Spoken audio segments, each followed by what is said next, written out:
Vamos a, a iniciar ahora la predicación. Dejamos los anuncios hacia el final porque quiero que continuemos con esta mentalidad que estamos teniendo acerca de buscar a Dios, ¿no? En la presencia, de buscar a Dios y dejar que nos envuelva la presencia de Dios. Y ahora, mediante la palabra, vamos a dejar que Dios nos vuelva a hablar por medio de su palabra. He decidido cambiar la serie. Estamos en la serie de En Chihuahua como en el cielo, pero he decidido cambiar esta serie y iniciar otra porque creo que Dios nos está moviendo hacia escudriñar su palabra y ver cómo Dios se mueve en su gracia y que por medio de su gracia también nos está hablando acerca de arrepentimiento. Es importante estas dos cosas, gracia y arrepentimiento.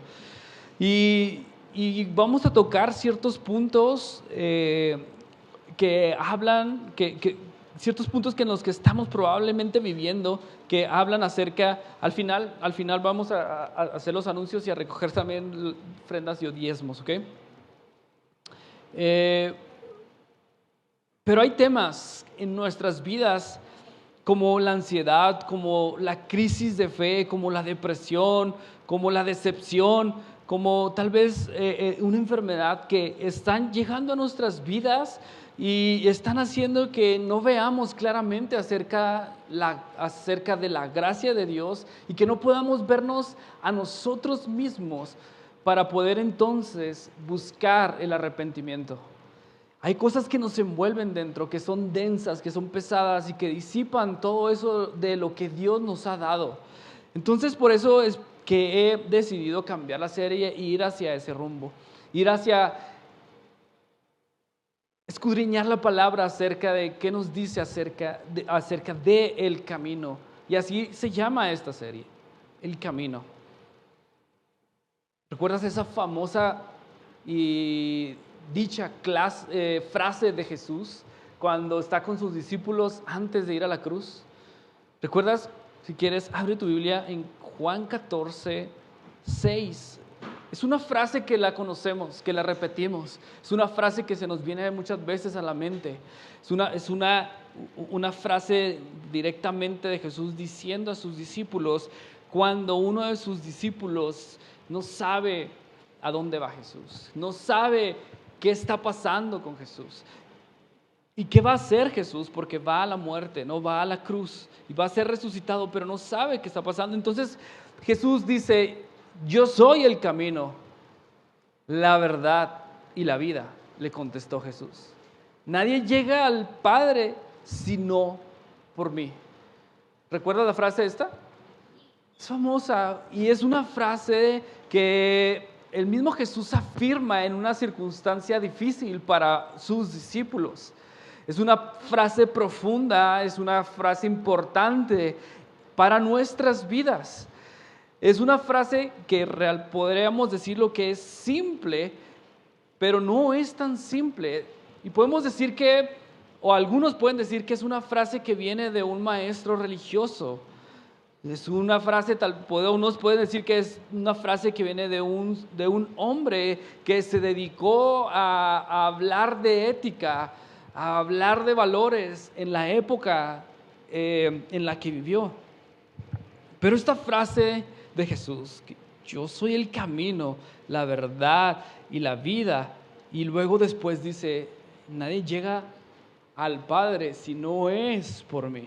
Es interesante lo que Jesús está diciendo, porque todos, hermanos, o es más, quiero decirte algo, hay veces se nos olvida realmente que la gracia ha estado siempre. Desde la creación del mundo, la gracia ha estado siempre. Y la gracia se ha manifestado de diferentes maneras. La gracia se ha manifestado por misericordia. La gracia se ha manifestado con paciencia por parte de Dios, por amabilidad de Dios. Se ha mostrado la paciencia de Dios por perdón de pecados. Se ha manifestado la gracia por todo, desde el principio de la creación hasta el día de hoy. Pero ¿sabes qué? Juan 1:17 habla acerca, dice, pues la ley por medio de Moisés fue dada, pero la gracia y la verdadera y la verdad, vinieron por medio de Jesús. ¿Qué quiere hacer esto? ¿Qué quiere decirnos esto, Juan?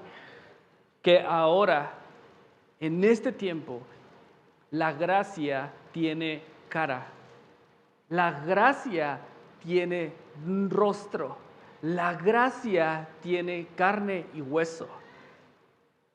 ¿Quién es? Jesús. Esa es la gracia de Dios. Es un regalo dado a los hombres. Es un regalo dado a las mujeres. Es algo que no merecíamos. Hermano, gracia es algo que tú no puedes ganar porque dejes algo o dejes de hacer. La gracia no se puede ganar. La gracia se nos fue dada. Sin que tú la pidieras, se nos fue dada. Sin que tú hubieras hecho algo honroso, se te fue dada. Jesús fue dado a los hombres, a la humanidad, para que podamos ser restaurados hacia nuestro Dios. Por eso Él habla acerca, yo soy el camino hacia Dios.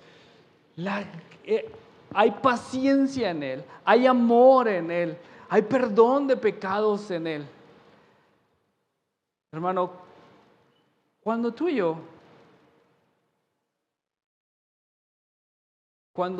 yo decidimos creer en Jesús, decidimos creer no solamente en su persona, que es importante creer en la persona de Jesús, quién fue Jesús, es importante creer en la obra de Jesús. Pero también, hermano, implica que hemos creído en su anuncio. ¿Cuál fue el anuncio de Jesús? El reino de los cielos se ha acercado. Ese fue el anuncio de Jesús. ¿Qué es ese anuncio? Es creer en la realidad de nuestro Dios aquí en la tierra. Pero creer implica compromiso de parte de nosotros. Creer implica confiar en Dios, en lo que está haciendo Dios, en lo que hizo Jesús.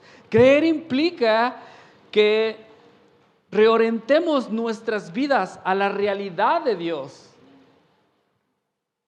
Pero no solo habla la Biblia acerca de creer en la persona de Jesús, creer en el anuncio de Jesús, también menciona la Biblia acerca de arrepentíos. Arrepiéntanse. Arrepentirse no es solamente confesar nuestros pecados. Realmente el confesar nuestros pecados inicia el arrepentimiento, pero el arrepentimiento es cambiar de dirección, ir hacia un estilo de vida que es diferente a la que tú estabas llevando, a la que yo estaba. Ese realmente es el arrepentimiento. Y ahí empieza nuestro caminar, ahí empieza el camino que Jesús dice. Jesús habla que ese es el camino. Jesús dice, yo soy el camino. Hermano, cada vez que empezamos a caminar por ese camino que Jesús menciona, entonces lo invisible se vuelve visible. Lo imposible se vuelve posible.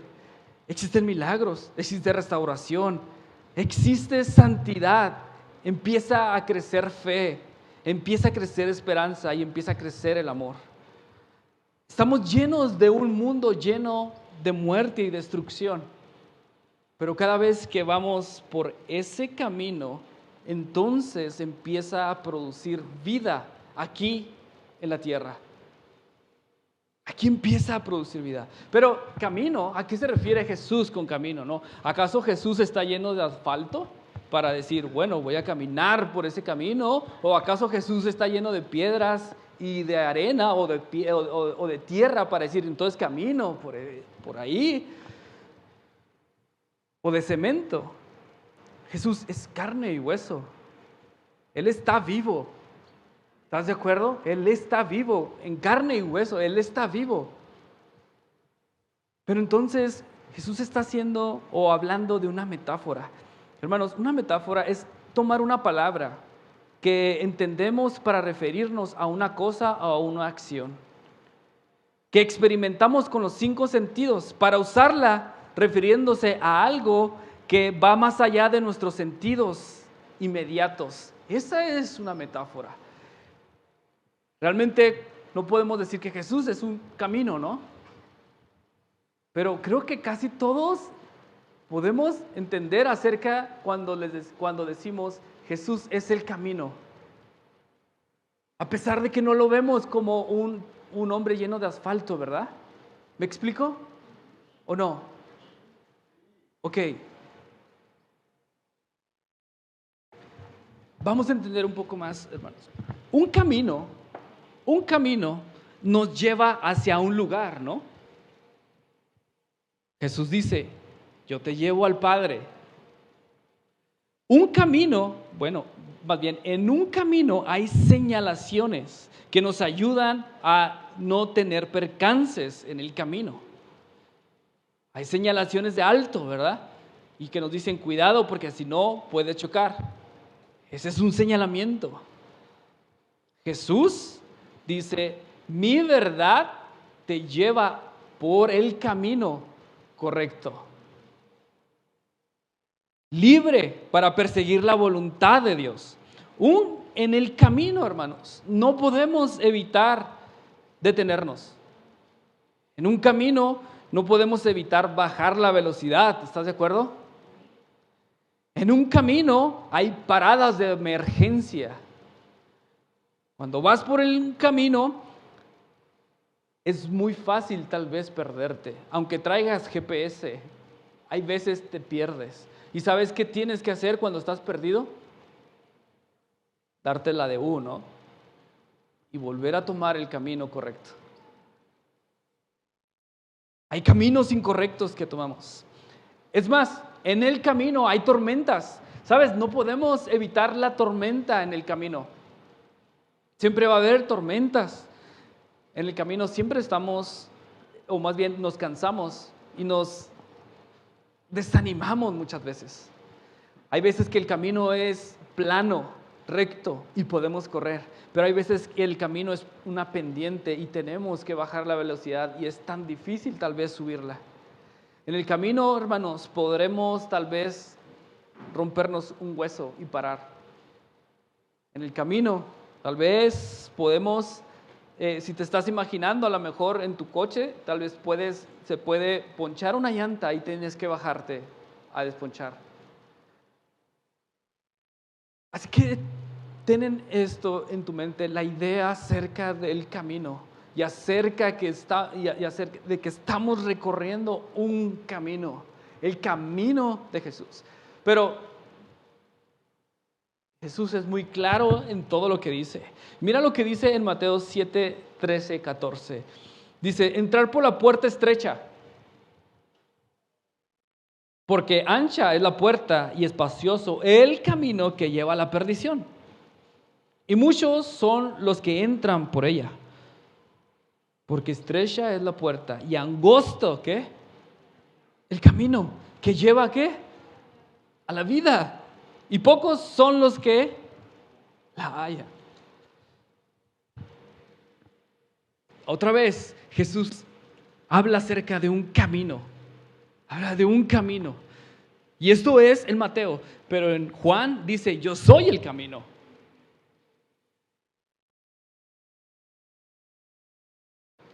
Así que lo importante es cómo transitamos el camino, cómo transitamos con Jesús.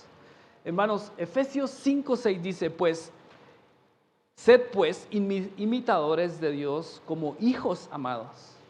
Hay una palabra específica acerca de cómo Jesús le habla a sus oyentes para que sigan este camino, o sea, que sigan lo que Él ha recorrido. ¿Sabes cuál es la palabra que Jesús les dice a cada vez, a las personas que lo oyen?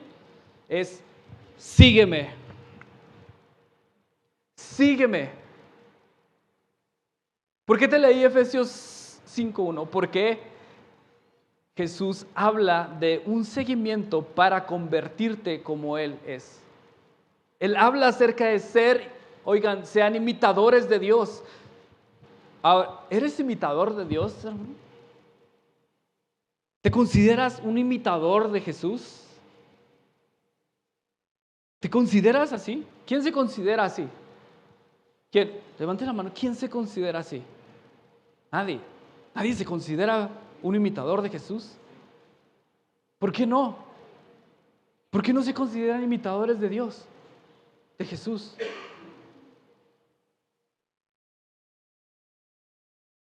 ¿Por qué, hermano? ¿Por qué no se consideran?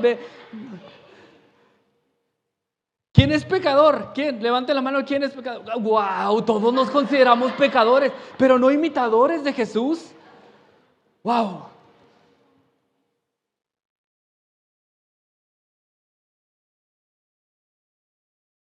¿Cuál es la forma entonces de caminar en este camino para realmente considerarnos imitadores de Jesús? ¿Sabes qué es? Discipulado. Ser discípulo. Ser discípulo. Pero déjame a ver si puedo que te identifiques con una de estas dos cosas. ¿Sabes? Podemos estar en este camino, recorriendo este camino como con pensamiento de turista o con pensamiento de peregrino. ¿Sabes? Alguien que piensa que está recorriendo el camino de Jesús como turista, entonces está pensando como piensa la cultura hoy en día. Porque hoy nuestra cultura nos dice, toma todo aquello que valga la pena. Toma todo aquello que valga la pena. Se escucha bonito, ¿no? Se escucha algo que también nosotros decimos. Toma todo aquello que te haga bien y desecha lo que no está bien. A veces decimos eso, pero nuestra cultura lo dice, toma todo aquello que valga la pena. Y no solo eso, dice, hazlo rápido y que sea eficiente. Todo aquello que valga la pena para que salgas de tu situación, todo aquello la pena para que te ayude a salir de tu problema, que te ayude a salir de aquel quebrantamiento, que te ayude a salir de la depresión, que te ayude a salir de la decepción, de la falta de fe. Toma todo aquello que te hace bien a tu corazón. Pero ¿qué hacemos cuando realmente decidimos tomar todo aquello que valga la pena? Empezamos a tener esta mentalidad de turista, porque una mentalidad de turista es alguien que quiere seguir a Jesús, pero con el mínimo esfuerzo. Porque cuando estamos dentro, cuando somos turistas, eso hacemos, ¿no? ¿Has ido a un lugar? ¿Has ido de vacaciones, perdón? Y siendo un turista, queremos el mínimo esfuerzo. Queremos todo incluido, ¿no es cierto? ¿A quién no le gusta todo incluido? Un hotel todo incluido. Todos queremos un todo incluido. ¿Por qué? Porque no quiero hacer el mínimo esfuerzo. Esa es una mente de turista. La mente de turista dice, quiero un viaje corto, ¿no?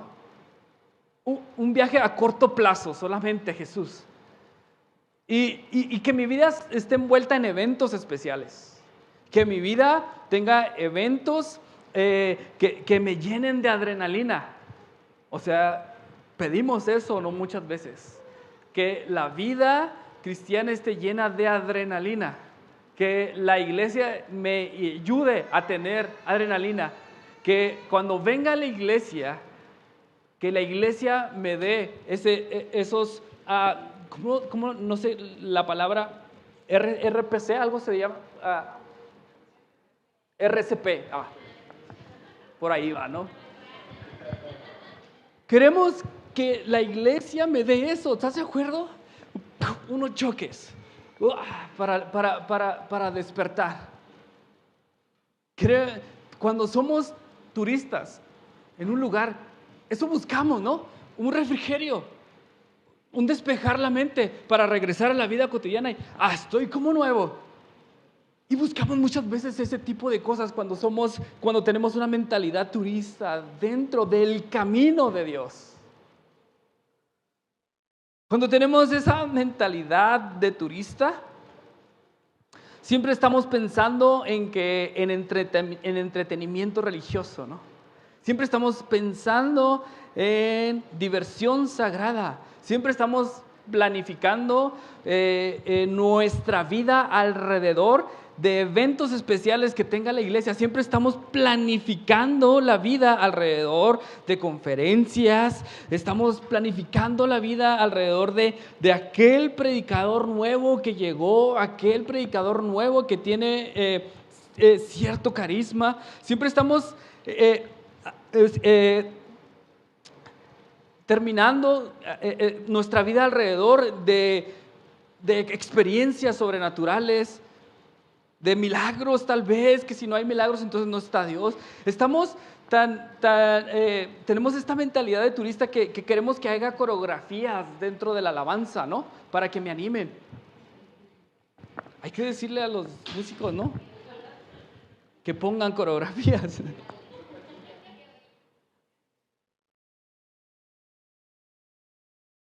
O queremos que estén callados y solemnes. La mentalidad realmente de turista es algo que aprueba todo, ¿no? Que prueba todo, quiere probar todo. Pero cuando aparece algo nuevo se va. Esa es la mentalidad de turista en este camino.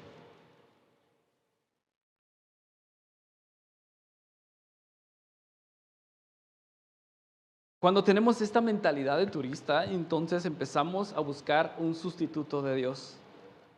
Cuando tenemos esta mentalidad, ¿sabes qué? Hay un aburrimiento religioso. Por cierto, quiero decirte algo que lo traigo atorado desde hace mucho tiempo y quiero decirlo.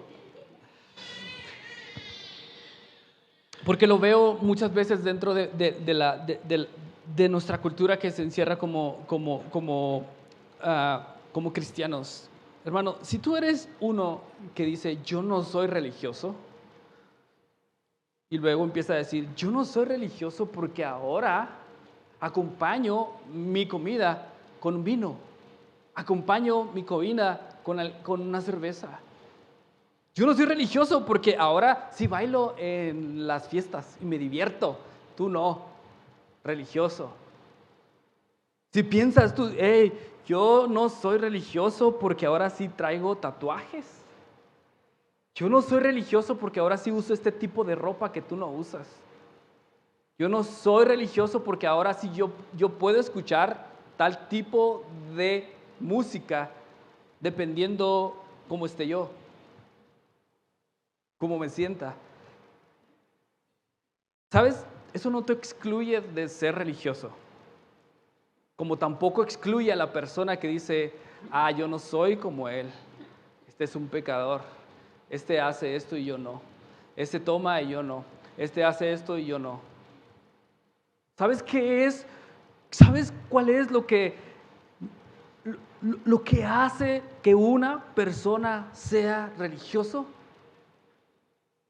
La persona que es religiosa es la que no trata con Dios. Es la que no quiere nada con Dios. No trata la vida cotidiana con Dios. No va a Dios. No se rinde a Dios. No se humilla a Dios. No sacrifica cosas por Dios. ¿Me explico ¿sí? Así que si quieres salir de la religiosidad que tanto odiamos, empieza a tratar con Dios. Empieza a ir a Dios.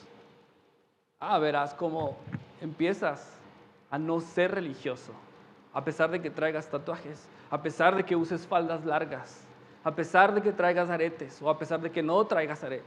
Verás cómo Dios trata contigo y cómo Dios va a empezar a dirigir tu corazón hacia Él, hacia que camines el camino correcto.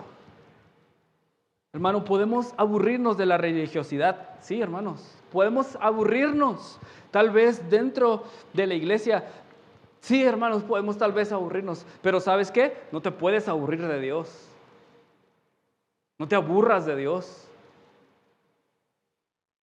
eso no podemos hacer, porque cada vez que nos aburrimos de Dios, empezamos nosotros mismos a sustituir a Dios, a sustituir lo que Dios nos ha dado.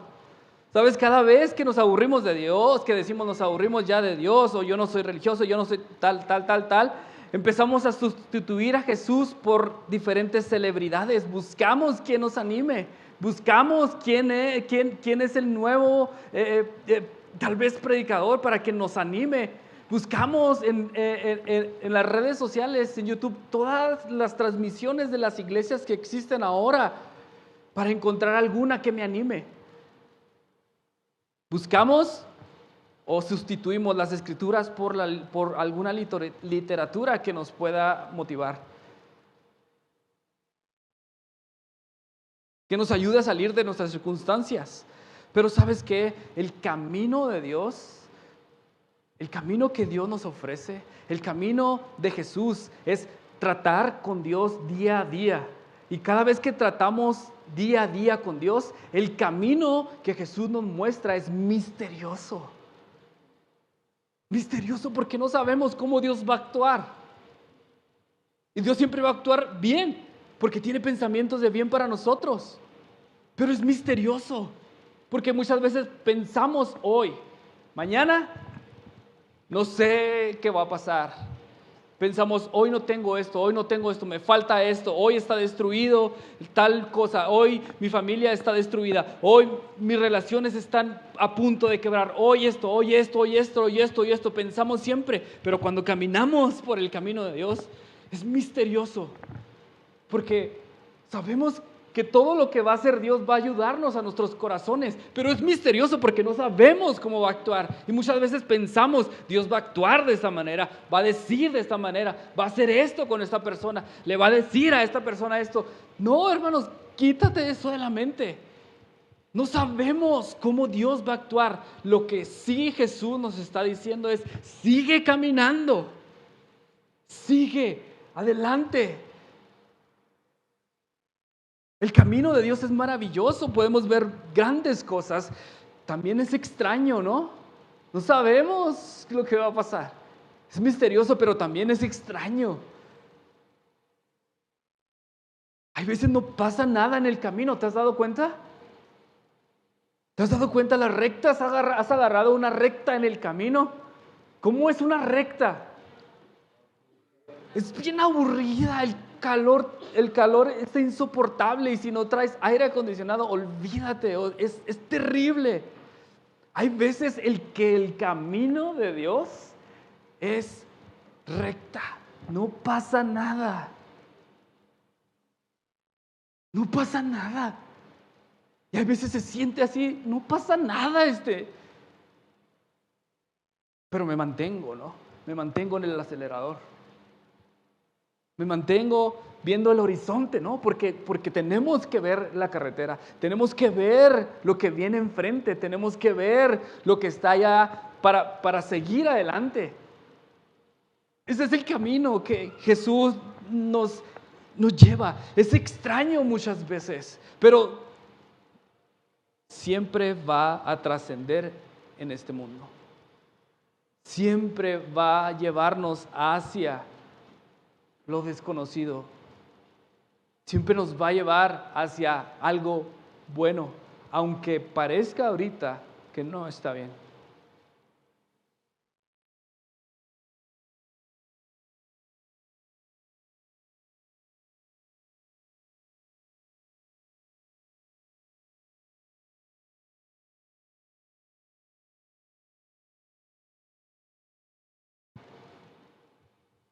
Pero Jesús está hablando hoy y nos está diciendo, ¿sabes qué? Empieza a tener un pensamiento de peregrino. Empieza a tener un pensamiento de discípulo. De discípulo. Un pensamiento de peregrino, un pensamiento de discípulo es alguien que sabe que va a pasar toda su vida aprendiendo del maestro. Un pensamiento, alguien que piensa como peregrino o como discípulo. Es alguien que cree que su relación con Dios es un aprendizaje progresivo. Un discípulo es alguien, hermanos, que no aprende en aulas únicamente. Podemos tener un discipulado dentro de la iglesia para que tú puedas leer y llenar tal vez con palabras, ¿no? Para que nos ayude a entender ciertas cosas. Pero ¿sabes qué? Después de que terminas de llenar ese libreto, no termina tu discipulado, no termina nuestro discipulado. El discípulo entiende que el aprendizaje es día con día. En su casa, en su trabajo, con sus hijos, con su esposo, con su esposa, con aquellos que lo odian, con los enemigos a un lado de ellos. Ese es el discípulo. Entiende que el discipulado es día a día y que no va a irse a otro lado, que no va a dejar este camino. Que lo dejamos, sí lo dejamos. Pero este discípulo entiende que no solamente tiene que estar informado acerca de Dios, sino que tiene que conocer cosas prácticas para su fe. No solamente tenemos que recibir la gracia se nos ha dado. Yo muchas veces he puesto este ejemplo. A mí se me dio la oportunidad de ser esposo. Cuando otra vez se me olvidó mi anillo, van 2 veces que voy a poner este ejemplo y se me olvidó mi anillo. Pero a mí se me dio la oportunidad de ser esposo. ¿Sabes cuándo me dijeron ya puedes ser esposo? Cuando me pusieron el anillo. Pero hermanos, no sabía nada acerca de cómo ser esposo. Tenía años viviendo en soltería. No sabía cómo ser esposo. Pero me dijeron, sé esposo. Al siguiente día, la misma noche la regué. En serio. Porque sabía ser soltero y no esposo. Pero al siguiente día dije, tengo que empezar a tener esta mentalidad de esposa. Ahora, ¿cómo debo aprender a ser esposo? Ahora ha sido mi mentalidad desde que me pusieron el anillo. ¿Cómo debo ser esposo? ¿Cómo debo ser esposo? Hermanos, hoy se nos ha dado la oportunidad de ser hijos de Dios por medio de Jesucristo. La gracia se nos reveló. Por medio de la gracia nosotros somos hijos de Dios. Ahora nuestra mentalidad debe ser cómo debo ser hijo de Dios. ¿Cómo debo responder a la santidad que Dios ya me ha dado? Esa es la mentalidad de un discípulo.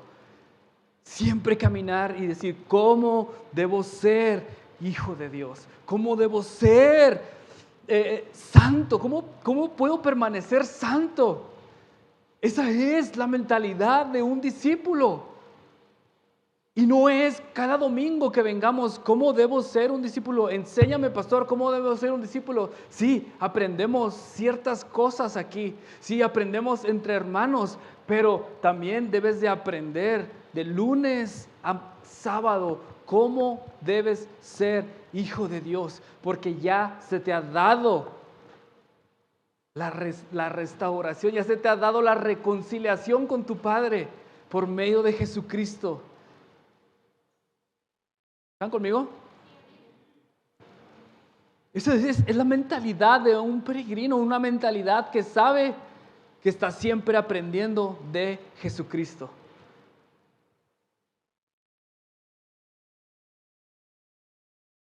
Un discípulo o un peregrino, ¿sabes? Que sabe que Dios está preparando una morada para aquellos que lo aman. Y sabe que no va a estar aquí en este mundo como está ahorita, sino que Dios está preparando algo para sus hijos. Entonces se prepara hoy. La vida abundante que Jesús habla y promete no es después de la muerte. Dios está hablando de una vida abundante hoy, aquí y para siempre. Desde hoy y para siempre. Es lo que Dios está tratando de decirnos, es lo que Dios está ofreciendo, una vida abundante aquí en la tierra. Pero sin una mentalidad de discípulo, una mentalidad de peregrino, una mentalidad que siempre está pensando, ¿cómo debo ser aquí en la tierra? ¿Cómo puedo vivir en la realidad de Dios? ¿Cómo puedo realmente estar junto con Dios? ¿Cómo puedo realmente restaurar mi corazón? ¿Cómo puedo siempre estar ligado a Dios? Para poder estar ligado con mi familia, para poder estar ligado con aquellos que amo. Pero si solamente estamos pensando en cómo hacer dinero, cómo tener bienes, cómo empezar a tener cosas materiales. Si solamente estamos pensando en cosas superficiales, si solamente estamos pensando en cosas terrenales, entonces nos convertimos en ese pensamiento de turista. Voy a agarrar todo lo que quiero, todo lo que vale la pena. ¿Y sabes qué? La cultura nos va a decir, oye, lo que vale la pena es que mezcles un poquito de hinduismo a tu cristianismo, que mezcles un poquito de la cultura zen a tu cristianismo, que mezcles un poquito del budismo a tu cristianismo, que mezcles un poquito de esta psicología a tu cristianismo, que mezcles esto y que mezcles esto y que mezcles esto, porque el mundo dice, todo esto vale la pena, experiméntalo. Pero Jesús dice, no, yo soy el camino, la verdad y la vida. Nadie llega a mí si no llega al Padre, si no es por mí. Nadie llega a tener vida si no es por mí.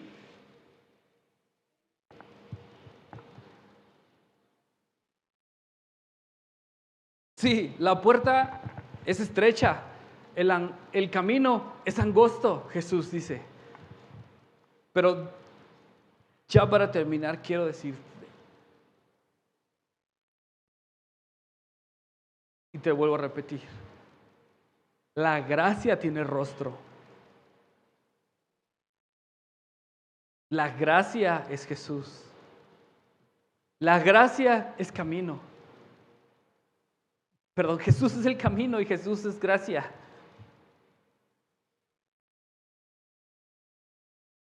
Tenemos hoy el Espíritu de gracia. El Espíritu que nos dice día con día, oye, puedes hablarle y decir, Abba, Padre.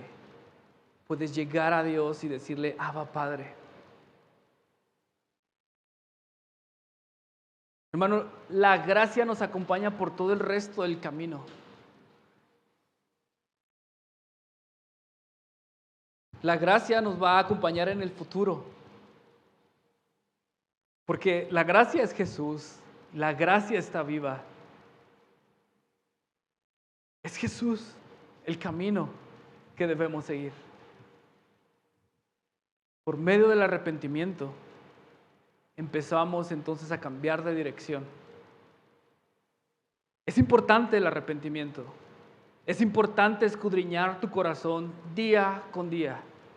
Es importante no solo tú escudriñar tu corazón, porque cuando solamente nosotros solos escudriñamos nuestros corazones, te aseguro que vamos a decir, yo estoy bien. Yo estoy bien.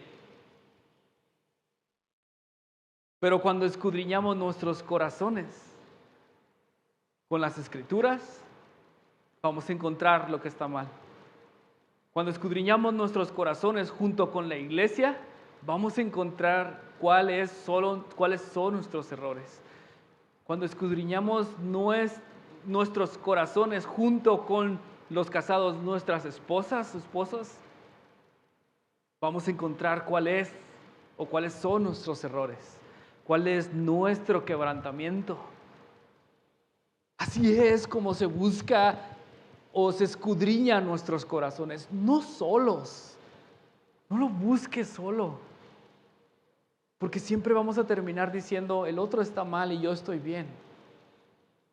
No busques esto, y nos conviene buscar en nuestros corazones con Jesús. Porque ¿sabes qué? Nosotros mismos somos nuestros propios verdugos. Nosotros mismos somos los que nos ponemos la cabeza en la guillotina y nosotros mismos bajamos la guillotina para cortarnos la cabeza, ¿o no? Somos crueles muchas veces con nosotros mismos. Si no hemos experimentado gracia, si no hemos experimentado perdón de Dios, somos crueles con nosotros mismos. Y si somos crueles con nosotros mismos, si nosotros no vivimos en la gracia, si nosotros no nos perdonamos a nosotros y vamos hacia Dios, ¿saben? No lo vamos a hacer con otras personas. Si nosotros no somos compasivos con nosotros mismos, no lo vamos a hacer con otras personas. No lo vamos a hacer. Por eso es importante escudriñar nuestros corazones junto con aquel que es gracia, con aquel en el que vamos a encontrar perdón y restauración. Es importante escudriñar nuestros corazones con aquel que es el autor de la fe. Jesús está lleno de gracia y está lleno de verdad. Él nos va a alentar y nos va a reorientar nuestras vidas para que caminemos en el camino correcto, para que nos acerquemos más al Padre, y cuando más nos acercamos al Padre, más vida llega a nuestras vidas. Pero ¿sabes qué? Hay veces es tan diferente, porque mientras más nos acercamos al Padre, más tenemos que morir a nosotros mismos, y eso es doloroso. Pero mientras más morimos a nosotros mismos, más vida crece en nosotros. Es como una paradoja, ¿no? Es totalmente una paradoja. Mientras más nos acercamos a Dios, más vida, sí. Pero ¿quieres más vida? Más muere a ti. Más muere.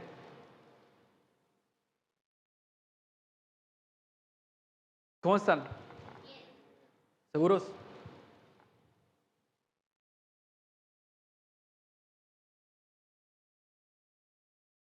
¿Por qué no te pones sobre tus pies?